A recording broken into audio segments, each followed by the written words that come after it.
അന്നാസ് ബ്ലോഗിലേക്ക് എല്ലാവർക്കും സ്വാഗതം. എൻ്റെ എല്ലാ പ്രിയപ്പെട്ട സുഹൃത്തുക്കൾക്കും എൻ്റെ പ്രിയപ്പെട്ട സബ്സ്ക്രൈബേഴ്സിനും ഹൃദയം നിറഞ്ഞ ഓണാശംസകൾ. ഓണം എന്ന് പറയുമ്പോൾ നമ്മുടെ മനസ്സിലേക്ക് ആദ്യം വരുന്ന എന്താണ്? പൂക്കളം, ഓണക്കോടി, കുടുംബസംഗമം, ഓണസദ്യ, പിന്നെ തീർച്ചയായും നമ്മുടെ പ്രിയപ്പെട്ട പായസം. വെറും 10 മിനിറ്റിൽ വായിൽ അലിഞ്ഞു പോകുന്ന ഒരു ക്രീമി സേമിയ പായസം ഉണ്ടാക്കിയാലോ? അതിനായി ചൂടായ പാനിലേക്ക് കശുവണ്ടിയും ഉണക്കമുന്തിരിയും വറുത്ത് മാറ്റിവെക്കുക. അതേ പാനിൽ സേമിയയിട്ട് സ്വർണ്ണ നിറമാകുന്നവരെ വറുക്കുക. അതിനുശേഷം 1 ഗ്ലാസ് ചൂടുള്ള വെള്ളം സേമിയയിലേക്ക് ഒഴിച്ചു കൊടുക്കുക. ഇത് സേമിയ കട്ട പിടിക്കാതിരിക്കുന്നതിനും നന്നായി വേകുന്നതിനും സഹായിക്കും. 2 മിനിറ്റ് അടച്ചു വെച്ച് വേവിക്കുക. 1 കപ്പ് പാൽ സേമിയയിലേക്ക് ഒഴിച്ച് നന്നായി ഇളക്കിക്കൊണ്ടേയിരിക്കുക.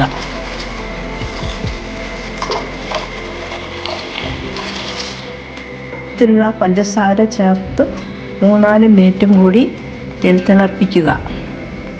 1 മിനിറ്റ് ഇങ്ങനെ തുടർച്ചയായി ഇളക്കിക്കൊണ്ടേയിരിക്കുക. ഇങ്ങനെ ഇളക്കുമ്പോൾ സേമിയ പിടിക്കാതിരിക്കാൻ സഹായിക്കും.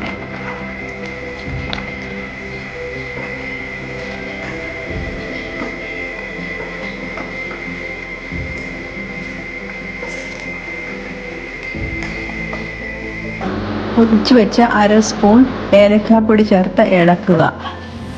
വറുത്തു വെച്ച കശുവണ്ടിയും ഉണക്കമുന്തിരിയും ചേർത്ത് നന്നായിട്ട് വീണ്ടും ഇളക്കി മിക്സാക്കുക. ഇത് നമുക്ക് ചൂടോടെ വിളമ്പാൻ സാധിക്കും. അങ്ങനെ വെറും 10 മിനിറ്റിൽ വായിൽ അലിഞ്ഞു പോകുന്ന ക്രീമി സേമിയ പായസം റെഡി.